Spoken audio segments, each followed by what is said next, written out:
Welcome everybody to another edition of the Alberta Motorcycle Society video podcast. Today we will be joined by Dave Boyer of EcoCycle to talk all about gear because, as you can see, in the winter, can't ride, so we may as well come try stuff on. Let's go in and check out EcoCycle.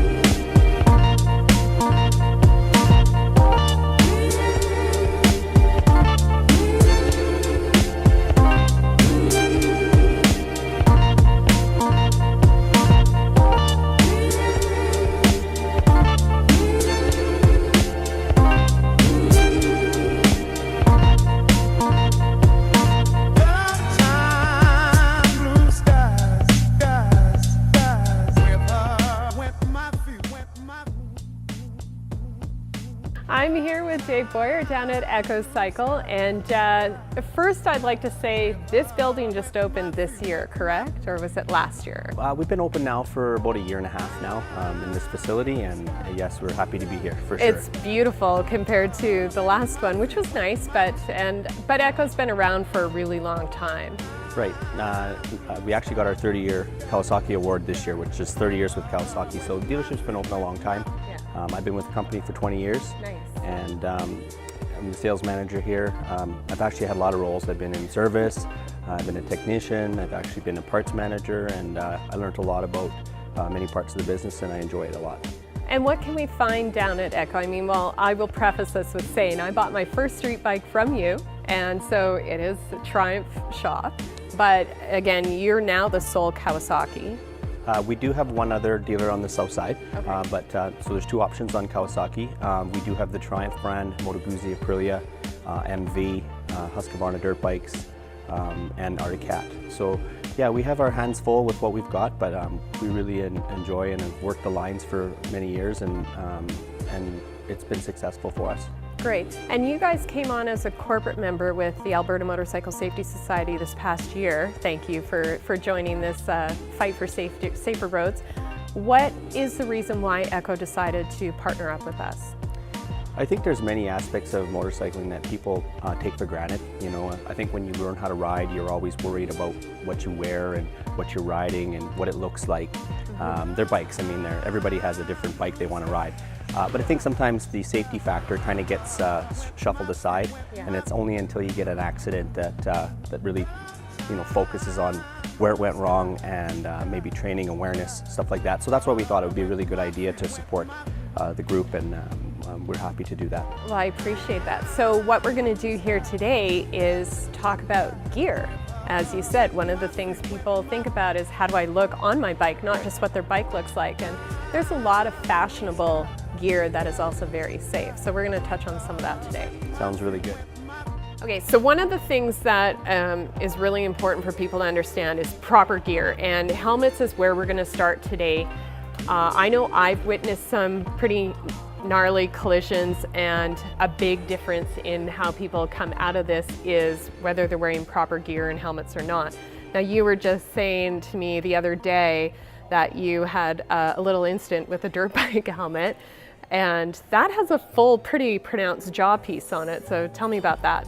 It does actually, and interesting enough, like you said, we have a variety of different types of helmets, but when you're looking at a motocross helmet, it has a jaw piece with an open for goggles. So I had that on, and I happened to come over I was on a snowmobile, and I came over and I landed on the front of the snowmobile. My face hit the front of the snowmobile and actually broke the jaw piece off. So I couldn't imagine what it would have done to my jaw. So, I mean, it might have been a $600 helmet. However, I know that it would have been worse. So let's say you were on a motorcycle and had kind of the same thing, and you were wearing this helmet. No. That's something that you won't see me wearing. Over the years, I've seen 20 years that I've been here, and unfortunately things do happen.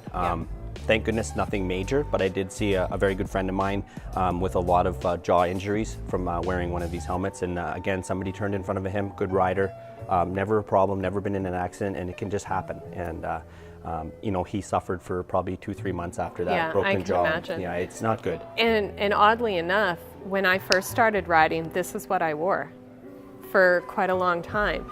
And then I got into racing and had to get my face into a full face. And that can be scary for some people. They think visibility isn't great. It's worth it. I have not worn a full face since. But the next style that a lot of people, because that retro look has come back and the cafe racer style bikes and stuff, are the 3/4, which look awesome. It's better protection because it's got... It is better, yes. But it's still open on that Right, side. it still gives you more protection along the side of your head, and I think that's really important. And I think we all know that we can have maybe the odd 30-degree day in Edmonton. Let's say there's 3 of them in the summer. All three. It's kind of nice to have something like that.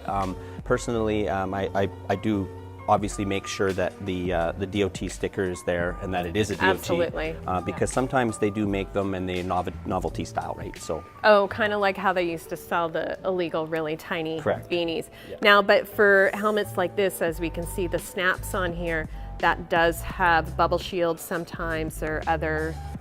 Yeah, other there's 2 types of face shields. coverings. Exactly. There's a solid mount, and then you can get also like a full face. You can also get a flip up, and then you can get the small one. So yeah, there's a few options when it comes to the So eye that does protection. give some facial coverage from at least the elements. Correct. Not necessarily good if you go down. Bumblebees. Yeah, I've grasshoppers. I've caught one in my mouth before. That's not very entertaining. They feel like birds at 100 kilometers an hour. They do. As we get into what the full fit, and we brought up a modular to show people, and I'm going to have you open this because I actually don't know how. That's pretty easy. It's pretty easy, and modulars are great for people who actually maybe they're smokers. They get off. They don't have to take their helmet off, Right. or if you just want to be a little cooler on a hot day. It does give you some versatility, but you will find they're a little top heavy, Yeah. and they're usually only ever DOT. Okay. So because they won't pass the So Snell you approval. wouldn't be able to race with a modular helmet if you were getting into road racing and that was all you have. You're probably going to have to go out and buy a new helmet. Correct. You will have to have the EC rating, or you Right. will Snell. The Snell. Yeah. And with the Snell ratings, of course, every 5 years they have to be renewed. For racing. So inside the helmet underneath you'll find the certification and what year it was made, and then so if you're buying a helmet, ensure that you get one that's a new helmet and not already burnt up 2 years. Right. And I know from this year when I was down at the Salt Flats for racing, they actually came out and told us that we have to have 2015 helmets starting next year. So everybody's 2010s Right. are now out and we need 2015s. Right. And let's be honest, I mean, a helmet after 5 years, you've been sweating in it and stuff, and it's time to change it anyways, to be honest. So I think there's a lot of reasons why they do that, but I believe the safety is number one. Right. And also if you drop it, they say that challenges the integrity of your helmet and it probably should be replace that. And a $750 drop is not fun. No. But your head is probably worth more. Right, it can have structural problems inside after it's been dropped. And anytime you see a chip or a soft spot in the helmet, there's a good indicator that it's been dropped. Right. So here's an example of a helmet that, well, it wasn't necessarily dropped, but as you can see, a good friend of mine gave me this because he felt that it's important to show I have this same helmet that I got from you guys when I got into racing. It's the GTR, so it's a racing helmet, but I wear it on the street all the time. He got cut off by a left-turning vehicle and launched a story and a half into the air.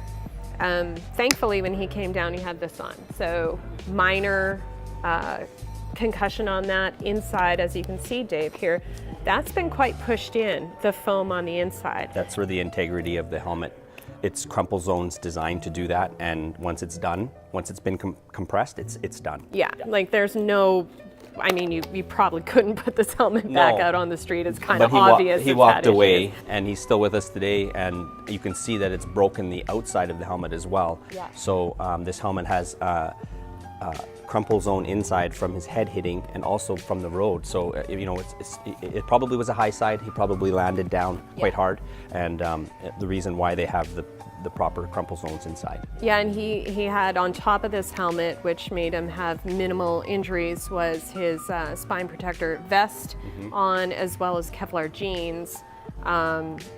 Unfortunately, when you get hit that way and you run into something, you hit your gas tank pretty hard. So he did shatter his pelvic bone, and that put him out of commission for a bit, but it could have been so much worse had he been wearing this helmet or even this helmet. Correct. I think all of it boils down to you're not enclosed in a vehicle. You're not inside. You're not protected.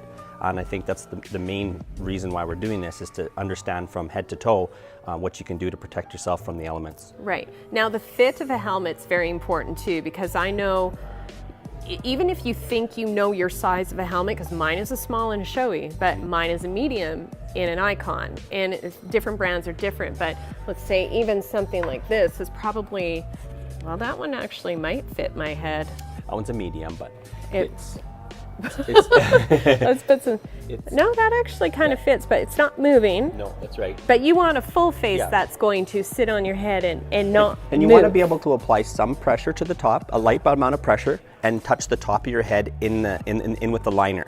Right. If you have to press too hard, it's forcing the helmet out, and you will get tight spots, and it will give you headaches and stuff like that after long trips. So you want to make sure that it does actually somewhat touch the top of the helmet with slight pressure. So the other thing that I have also suggested to people is go in and try a helmet on that you like and walk around the store for 10 minutes or so, and then you can feel those hot spots. Yeah. And maybe it's not the right fit. And oh my God, talk to the people selling you the gear. Like you offer that here, right? Like a consult on gear. 100%. It's very difficult. There's a lot of products out there, and there's a lot of really good products. And you know, most stores can only have so much. You know, if you have exclusive brands here or there, you try to go a little deeper and offer more to the customers. But the idea behind it is to make sure that, first of all, the style is what you want, the color, and then from there you actually start with the sizing. Yeah. And I think you're right. Get on the bikes. When you put all your gear on, put your helmet on, get on the bikes, make sure that that it's light enough for your neck. Sometimes helmets can be a little heavier than others. You've got your fiberglass helmets, you've got your carbon helmets. You know, what's better? You know, fiberglass definitely gives you better protection, 100%. So when you're looking at it's it, light. they're a lot lighter. They use some composites now, some carbon fiberglass composites, and they're definitely lighter. But again, when you sit on the bike and you're facing forward, especially on some of the sport bikes, it can be hard on the neck. So you want to make sure that it feels right. Shoulder checking and stuff like that. So all of those things are important, and consultations really help to make sure you get the right stuff, for sure. But I will dispel the myth that full face helmets do not affect your peripheral vision. They don't. It was one of my concerns, as well as being a little claustrophobic. This is the best move I made. I feel very naked if I have tried to wear my half helmet since, and I can't. I get a half a block away and go, no, not comfortable. More and more people are moving to full face, which is nice to see. And the 3/4. And the 3/4. If you have to wear something that's lighter on a hot day, bare minimum, the 3/4 helmet, in my opinion. Yep. Better. But I mean, again, we're all adults. Make your decisions. The other thing to factor in when you're looking at a helmet is venting. Venting is very important, and I noticed that, and the reason why people like the Shoei product a lot is because it's a very quiet helmet on the highway. And anytime you have a side cap or any protrusion from the helmet, you're going to get wind noise. Right. So you're going to want to look and make sure that it's actually minimized on the side of the helmet, and you're also going to want to make sure that it has front and rear vents, and that they're fully functional with your mitts. Gloves, whatever you're riding with. Mitts. Well, it's winter. It's winter.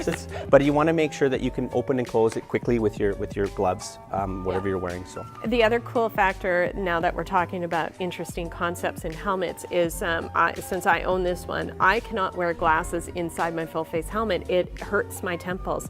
This has, and it's still functioning in here, the drop-down visor, which makes it look like a fighter pilot. That's total Top Gun stuff right there. Yeah, right there, right? That looks so cool. But even with this, I know where it is. So when it's light out and I have this down and I'm still out riding and the sun goes down, I very quickly pop that right back up and I can still see. And it's on the fly. Like, I know where all my vents are. You get used to your helmet. It's a little weird at first, but once you find everything, you can swap it all out on the fly. Right. And I will also note that your vents get bees in them too. They can actually make it through the vents, so clean them out. Clean them out, yeah. Otherwise, you'll be hot in there. All right, so we should move on to pants and jackets. Sounds great. Okay, good.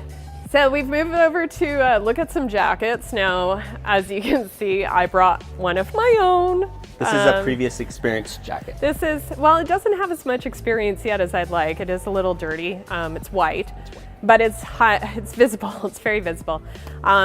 We got these jackets through Motovan, which is a distributor for you guys as well. It's an Olympia branded jacket.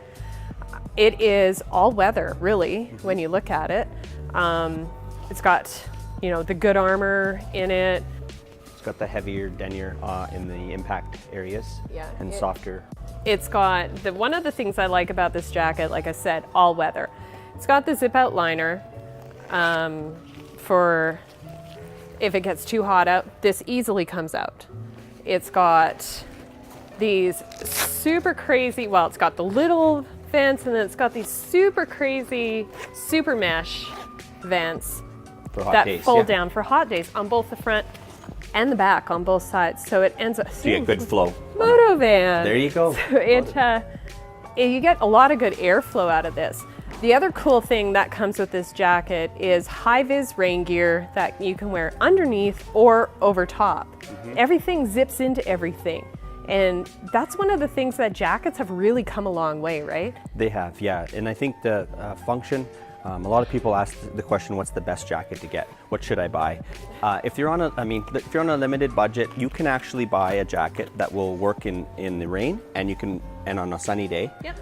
And you can also buy a very expensive jacket that does all three of those things, that has more function, like waterproof zippers, upgraded armor. You know, it'll have a lot of other options. So there's many jackets that are like this, and they start at one price point and work their way up to a higher price point. Absolutely. I've really enjoyed wearing this jacket. It feels comfortable. I can layer if I need to. It's just a really, like, lots of pockets and lots of adjusters so it can fit me. Exactly. You know, in hot days, like you said, it has flow through. You have the removable liner, and then on a cool day, let's face it, Alberta, we can change 30 degrees in a matter of a day. Absolutely. So, I mean, a jacket like this is important. So instead of buying a leather coat and having rain gear and having to pack it with you, sometimes this is the simple solution to your very first, you know, jacket. And then another option for colder days, and I'm not gonna lie, this liner came out, my heated plug-in liner went in, because, you know, I got wimpy one day in BC and came right to Echo and said, wire in a heated vest. Well, they say work harder, you know, it's not really necessarily you want to work smarter, and smarter is actually just plugging it in, having a thinner vest, so it's more comfortable too. Exactly. Yeah. So now we've talked about those really hot days, and a jacket like this that has those mega mesh vents and that airflow through. Sometimes I see so many people when it's at 30 above and stuff that are in their t-shirts, tank tops.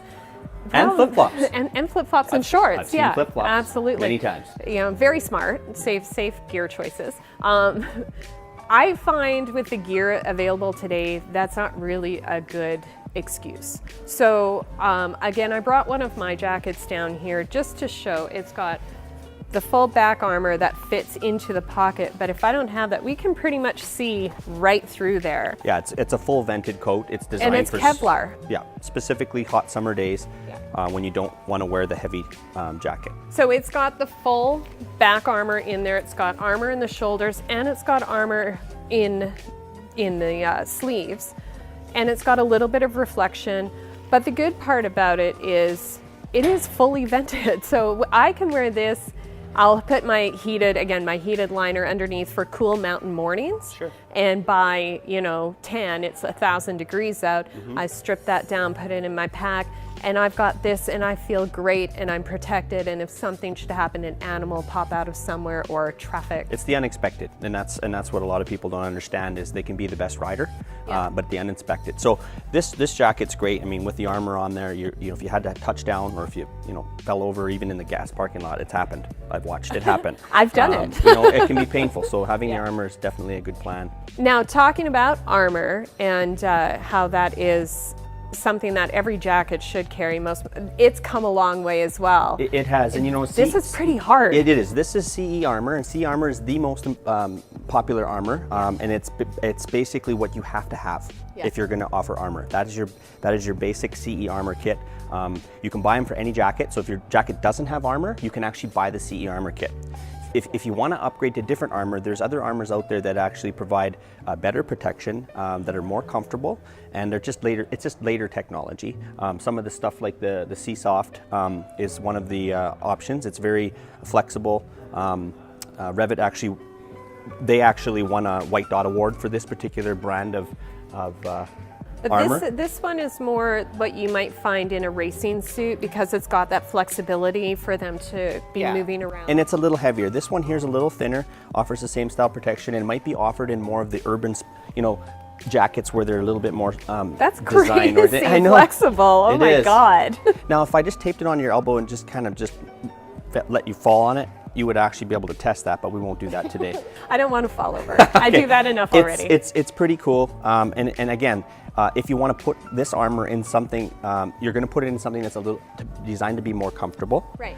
And you're not going to look like a football player when you get on a bike. Lots of people don't want to feel, Yeah, I mean, Yeah, the early days of jackets has always been like, I feel like I'm in a snowsuit. Exactly. And you can't really move on your bike, which is not safe. Yeah, so some of this technology has really helped a lot. And then it helps kind of design wear that people can not only ride on their bikes with, but they can actually, when they're off their bike, they can unzip it, they can feel comfortable walking around, they're not in a specific motorcycle jacket. So there's a lot of options that way. So we've done kind of like the textile, and we've done kind of like the summer wear. Leather is always an option, and I always look back to these 1970 classic leather jackets, and the retro look is coming back. But there's a time in between where leather jackets just kind of were like, it's the same jacket over and over again. And designers have come out with, and this goes again with how people feel they want to look on their bike. You want to look cool, you want to look nice. Like, I'm a girl, I want jackets and pants that look like I'm a girl. Right. I don't want to look like a boy on a bike. So this is a men's leather jacket. Right. But it's beautiful. Like, the design on it is Yeah, and it offers the armor in the shoulders and in the elbows. Yeah. And the idea behind this is to, again, get on your motorcycle and not have the typical Fonz zip coat. But, there's nothing wrong with that. It's just a matter of, you look at the James Dean coat that Triumph has. I mean, it's a basic one zip leather jacket that's designed to actually be just a very versatile jacket and on or off your bike. And with that armor, it makes it really soft and easy to flexible and safe. And then we have this women's jacket, which is amazing, and it does have a bit of a zipper that goes up the side. What I like about this is it's got a woman's shape, so it's all tapered in. It's got this nice look on the bottom, and it just, it's no different than if I throw this one on, which I'm going to pull the liner out of it. This one completely. has a nice ladies cut as well. This is the women's jacket of this version. The men on our board have the men's version. But when I put this jacket on, I'm super comfortable in it. I look like a woman from the back, from the front, from the everywhere. It fits And me. you have zones here where you can actually tighten it up. You can move it. And what happens then, you don't get any flapping, so everything can be tightened up. Exactly.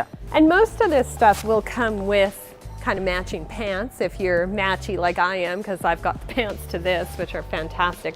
Didn't bring them today, brought different ones, but yeah, I mean, just the versatility of everything and the fashion, and there really is no reason not to have a good jacket Exactly. on. You can bring some fun into riding gear. You don't have to look like a football player to get on your motorcycle and be safe. So there's a lot of options. And again, consultations are important because what you might like and what you might need might be two different things. But if you can combine those two things, then you're achieving a better result. Because gear is, like you said, like this jacket is probably a $600 jacket retail. By the time you throw the pants in, you're obviously over $1,000. Not everybody can afford that. But if you're a person who rides all the time, you want the best bang for your buck that's also going to protect you. Exactly. It's time in the saddle. And the options are there. Right.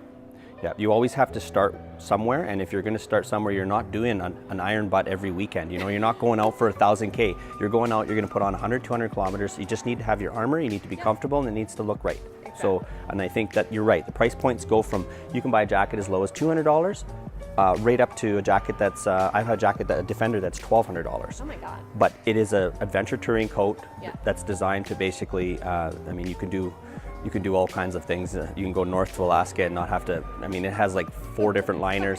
But that's for the extreme guys, there right? Is and that gals. guy. There's the thing. They have the ladies and a men's Defenders. There's people buying these coats to go to Alaska, and they can't mess around. They have to be warm. They have to be safe.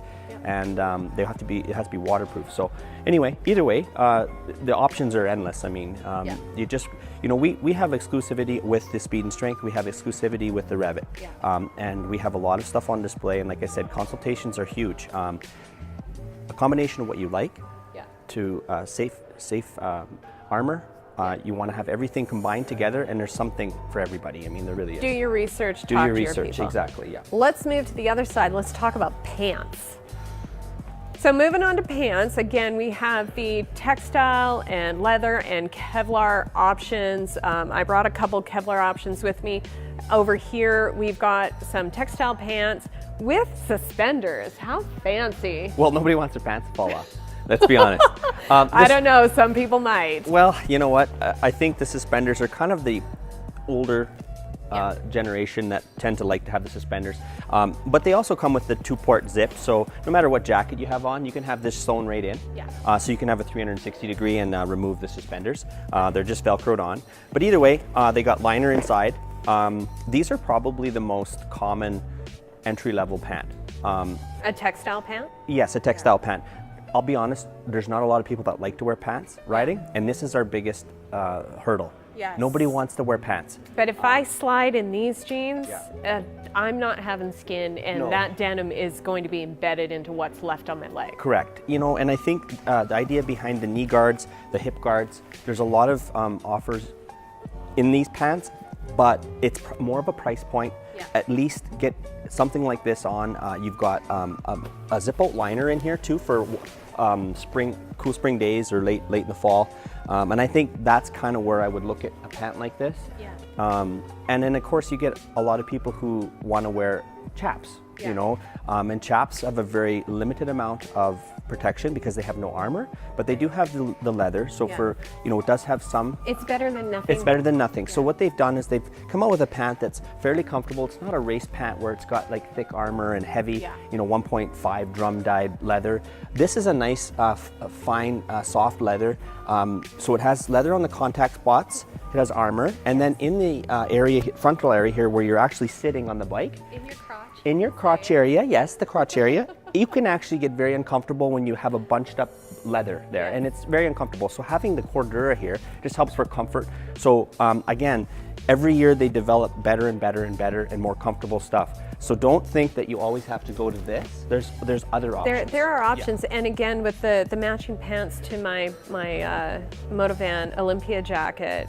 The pants do have those mega mesh panels as well for flow through, and this nice soft area, so they're quite comfortable to wear, and they do zip to the jacket, of course. So armor is very important, obviously, in pants, and the comfort level, and girls' pants are obviously going to fit different from. Oh, there's 2 zippers on here. There is, and the thing about the leather pants, and you also have. Most riders will just actually zip their coat in so the pants don't fall down out. Obviously, these have no suspenders. And it also has a 360-degree zipper. And the nice thing with 360 is if you ever happen to go to a track day or you just want better protection, you can actually do a full zip, and it does give you that protection for a track day. Which actually is, I believe, mandatory. I know that, again, when I got into racing at the Salt, I bought all my Alpine Stars, my whole Alpine Stars from here, and it has the 360 zip, which allows me to go on pretty much any course I want to. What it does, it keeps all your body bits in when you hit the ground. Well, I know people who have come off their bike and maybe wearing the proper pants and and the jacket, but they're not attached. But their jacket will slide up sometimes because it's not completely fitted properly, and then you have this big road rash going up your side. That's exactly right. Very attractive, I might add. Yeah, no, it doesn't impress the girls, I can tell you that. Well, right chicks dig scars sometimes. But so then there's the Kevlar options, and of course the most common that we have right now is Kevlar jeans. Now these are mine. They may look a little like bigger or bulkier, but that's only because they've got all this like Kevlar in here, and that's for protection. The other cool thing about these is, as you said, sometimes they sell you stuff and it doesn't have the armor in it, this has the armor inserts. Now this is that soft, Yes. that soft stuff. That's correct. Yeah, and that's again designed. Obviously, a jean like that. The reason why you would go to that is because we've now gone from our traditional pant, because I don't want to wear pants because they're too bulky. They feel like snow pants. Yeah. To basically, I don't like leather. It's too hot. Yeah. To I'm too cool to wear these pants. You want to have a pant that's basically going to have coverage with Kevlar stitching and Kevlar patches, Yeah. armor that still are functional.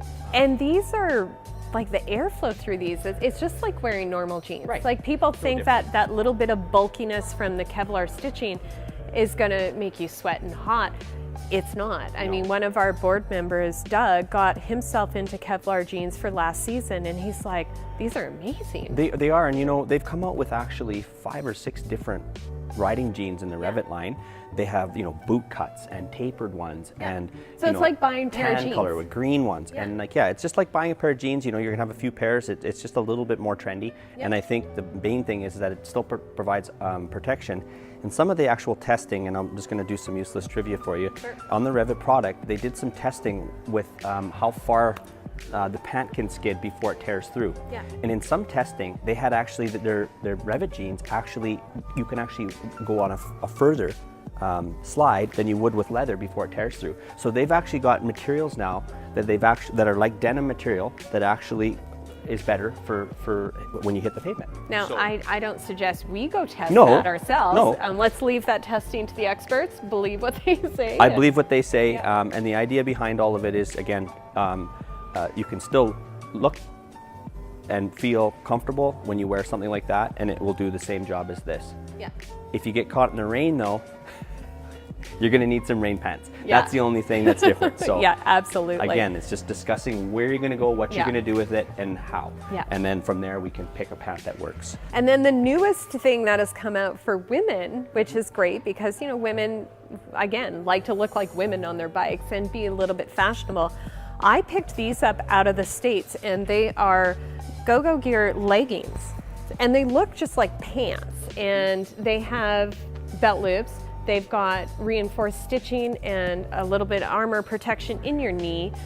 I have seen the video of these women who have gone down with these pants on. There's a whole YouTube of it. And the damage to the pants, nothing. One woman had maybe a little stitching problem there. The rest of the pants are completely undamaged when you go down. They're all fine, obviously. They've got like nice deep pockets in there so you can put your lip balm or whatever else us women have to have with us all the time. And they're nice and tapered in. They look fantastic. I get compliments on them all the time. I feel great in them. They're very airy, again, like my jeans. It just, like, I've got a pair of each of these kinds of pants. And again, it's where I'm going, what I'm doing, you know, what the purpose of that trip is. I'm so comfortable in all of this gear, and I feel like, you know, I don't feel like I'm in a snowmobile suit, and I don't feel like I'm in like a football uniform. I feel protected. And I think that's what why people come in. They come in and the first thing they want to say is, I just want to be comfortable, and I want to be bulky. Yeah. And the idea is now with all these offerings and stuff, with many manufacturers coming out with some excellent products, with the new armors and all this stuff, and the trendy jeans with, you know, 5 different types and 5 different styles. Yeah. You're right. I mean, I don't know if you're just like, I mean, my wife has about 500 pairs of shoes. So it's a matter of, you know, she's got 2 pairs of pants just like you. She's got a pair of riding pants for when she gets on the highway. She likes to have something a little thicker because she's, you know, cold-blooded, and she needs to have something warm. So these ones tend to be a little bit warmer. So I think it's just a matter of, you're not going to have to go buy all this stuff right away. I think, again, you just have to start with it. You build it over time, and you use your experience, and you understand, and you start trying different things, and then pretty soon you actually just you run into exactly what you want and make it comfortable. So. And it's worth the investment, and for me it's worth the making sure I try and keep in shape, because I don't want to have to go and buy more. Fair enough. So it's a good motivation to, you know, stay in shape, and so that these pants will fit me, you know, 5 years down the road still, and stuff like that, which is, you know, always good. But yeah, having those different options, I've probably got 3 or 4 jackets, 4 pairs of pants, a bunch of different types of boots, and then, you know, and that's what we're going to move into now here is with the boots and the gloves. I mean, I've got 3 different types of gloves. just depending on the weather. I've got like full vented gloves with the armor in the knuckles, of course, and stuff like that. But what are the important parts about gloves that we're looking at when you want to pick them? Well, I think the main part, if you look at gloves, you're going to always see a short cuff, and you're going to see a longer gauntlet cuff. Yeah. So depending on the jacket you're wearing, some cuffs are designed to go inside, and some cuffs are go on the outside. Right. The safety factor on these, especially for, again, track use or racing, you're going to want to make sure you have these cuffs on here that go over top that you can tighten down, because when you do, if you do happen to hit the ground, this is protected.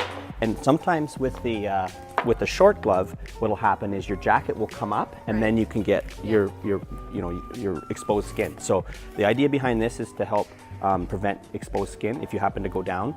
And the other part of this is, again, we talked about bumblebees and grasshoppers at 100 kilometers an hour, they feel like birds. So any kind of hard knuckle protection just on the front part is also important. And then the other thing, very, very important thing about trying on gloves is each manufacturer are always different as far as the way they fit. So when you put it on, you're going to always want to make sure that you grab the handlebar of a bike and make sure that it's not pulling between your fingers, and that there's not any problems with the tip of your pinky here. A lot of times, So where that glove pretty much fits you pretty good, it's too big for me because my fingers are here. You're folded over. Yeah, and so I'm not going to be able to grab my gears. But it does have, it's important to have this wrist. Right, and you can see how this one's developed a flap for here. So if you go down, what would happen is if it pulled this open, then again you could have a problem. So this flap helps protect the Velcro here. Right, so the slide and that heavy leather on the palm. Right. Is something it's triple stitched here. Because let's face it, your first instinct if you're going down is your palm. Yeah, and that's the worst thing you can do. That's right, and there's an actual guard here. Oh, I see that. Yeah. And it's exactly where your palm is, and these gloves fit extremely well. These are their new ones. On you. They do. Now, but like I said, this one here is pulling a little bit, so I'd probably go with one size bigger than this one. Right. But how I can tell is as soon as I make a fist, it starts to really push down on my pinky here. So that's something that you got to really watch. Always try them on, make sure they're comfortable. Grab a motorcycle, make sure they feel good. But these feel pretty like heavy duty. These are more textile. They're a little lighter. So these ones being leather aren't waterproof. Yeah. These ones here will offer protection. They have the cuff, and they also have waterproofing. So basically, if you get caught in a rainstorm, you've got some waterproofing on there, but on a hot day they can be a little warm too. Yeah. So what you want to do is you got to pick that's why you have 3 pairs of gloves, right? They've split. And I usually travel with 2 in case I get caught in the rain anyway. Correct. Actually, it's a really good idea to have 2 pairs of gloves. And the same thing, so it's got the palm protector here. Yeah. You've got the, it's tightened up around your jacket to make sure that it doesn't crawl over. And again, this one actually fits quite well because it's the right size for me. And I did some good shopping this morning. Yes, you did. And it split the knuckle in half here to keep it so it's more comfortable. It has more of a comfortable feel, just like your fist would make. So this one actually is an extremely comfortable glove, but and waterproof. So that's another product from Motivan. They have the 5 gloves as well. Excellent. So you do want something that covers your wrist, has that fastener, gauntlet if that's like racing for sure, and that the fit is right. It's not too tight, but tight enough. Like it's snug, but not cutting off your circulation. Correct. But important to test it on the bike when you're there. Grab it, make sure that it doesn't pull anywhere because you're going to get numb spots on your fingers. Yeah. You're going to get circulation problems. And the other part of what we want to talk about is we don't have a pair here, but a lot of times people will come in and buy a glove that's basically a short cuff glove that has all this protection, and again, that's not a problem as long as the jacket is the wide cuffed style jacket that's designed to go over top. So, and I think it's just matching the glove with the jacket and what's comfortable, because you don't want any bunching up here, right? So. And then of course we do want to avoid the fingerless gloves where you can. I don't know if you've ever had fingerless gloves. I've never had a pair, but I mean, I've never had a pair. I just can't imagine if my fingers got pinched in something or I went down and or the tan lines. Or even the thin gloves that are still full with no extra protection, with no triple stitching. Yeah. Those are driving. That's gonna rip. Those are for driving cars. Yeah. There's a difference between motorcycle gloves and car gloves. Yeah, absolutely. And then moving on to boots, which rounds out our head to toe option on here. I picked out a couple from downstairs in your showroom. Guys like to wear runners, Converse. You know, Converse actually came out with a motorcycle version of their shoe. Sure. Hard to get, but it is there. But this kind of looks like a fashionable runner, and there are a lot of different varieties of boots now. The main important parts of them are they're heavy duty, so they support you and the motorcycle, the weight, the grip on the bottom. Correct. And covering your ankles. And the protection here. You can see, you can't see it here, but there's an actual, we all have a little bone on our ankle on the outside. And normally with normal shoes, they would not have this. So if you want to tell if they're an actual motorcycle shoe, they'll have this protector. So basically, that's the first thing that goes down again. Yeah. You want to have that. Also, they're designed to have a stiff plate in here so that the shoe is not forced this way, so that it actually won't go backwards. So on a peg, if you ever get caught, it's designed to actually not go one way. It's like a work boot. It has a steel plate inside. So it's basically protecting your foot from being crushed or being moved in the wrong direction, which would cause massive breaks and pain. So obviously the shoe like this would not give you as much protection as, say, a larger boot that might have more laces and stuff like that, maybe a little bit more ankle protection. But again, it's if I'm driving downtown and I'm gonna go have coffee or something like that with a couple guys or gals on bikes, that's, you know, you can ride with something like this. If you're gonna be on the highway and at a highway speed, you may want a little bit more protection. You know, so something like a full boot.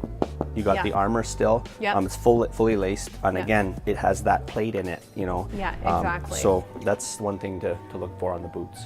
And then the other thing is, again, what's your day like? Are you going to be doing a lot of walking where you go? You want boots that are comfortable to walk in. Now, the boots that I have on today, not necessarily great for riding. Now, I will admit I have worn them on my bike. I probably would never again, because I've been warned about a couple things. One is that flexibility in these that these don't have. Two, these laces, they come undone. I have chains on both my bikes. Things are gonna, or belts even, these can get, if they come undone, can get caught up in anything. Not safe for me or my bike. And so yeah, I mean, my docks are great, they look great, and they're great for today because I'm not on my bike, but not a motorcycle boot. No, not designed to be a motorcycle boot, exactly. And there's other little things, you know, having the extra leather here for when you're shifting. Yeah, the shifting toe. Because it can wear out your shoes pretty quick. Absolutely. And the same thing goes here, you have a shifter, extra leather here for the shifting on this one as well. So again, you can kind of look at them and say, you know, can I just wear like you said, a dock? You can, however, there is some things that there's some risks, exactly, yeah. So you guys have, again, we've talked about your exclusivity with Revit and stuff like that. You can get Alpine Star stuff in, or Motovan products, Olympia. Most dealers will have. They have access to all of it with being vendors with Motovan. Our Shoei helmets come from Motovan, so you know they're readily available.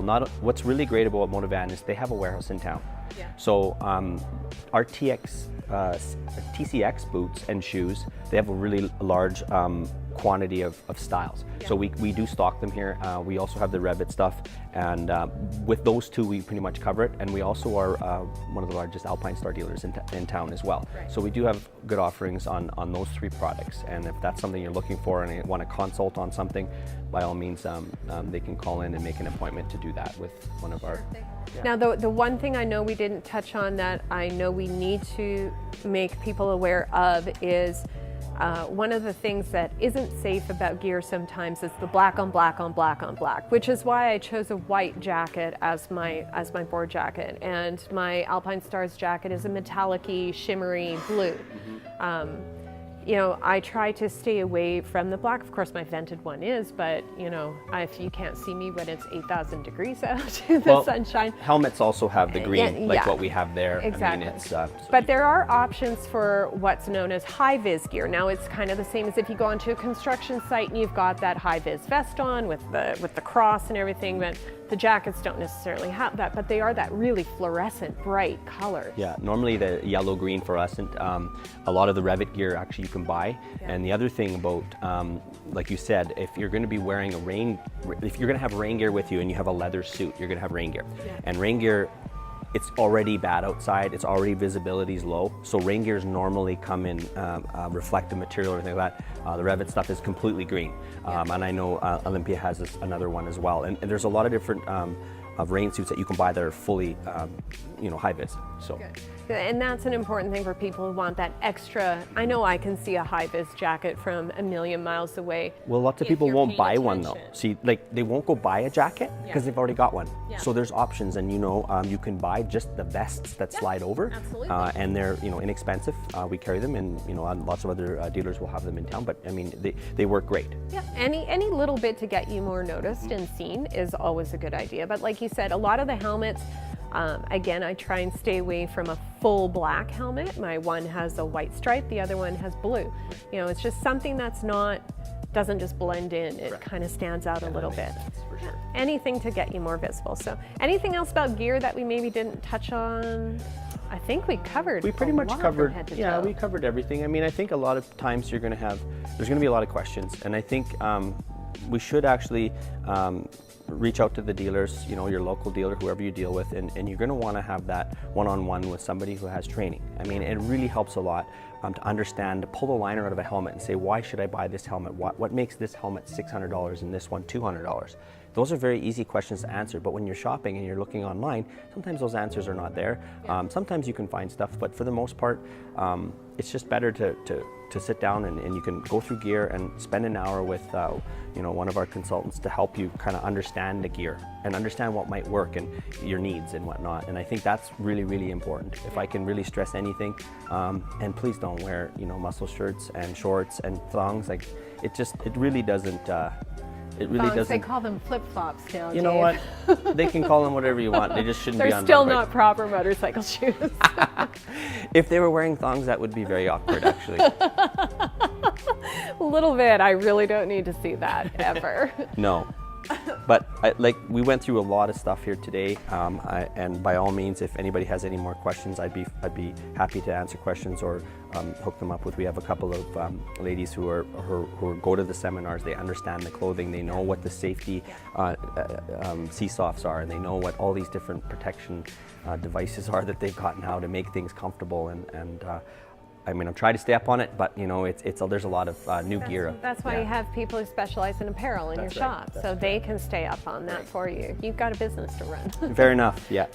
Okay, well, I thank you so much for your time today, Dave. No problem. It's been great talking about all this gear, and like I said at the beginning, winter is a great time to shop for gear because you can't ride, so why not go try some stuff on and bring some stuff home in the comfort of your car. Correct. All right. Thanks for you your very time, much. Dave. No Appreciate problem. Thank it. you for having me. Thank you.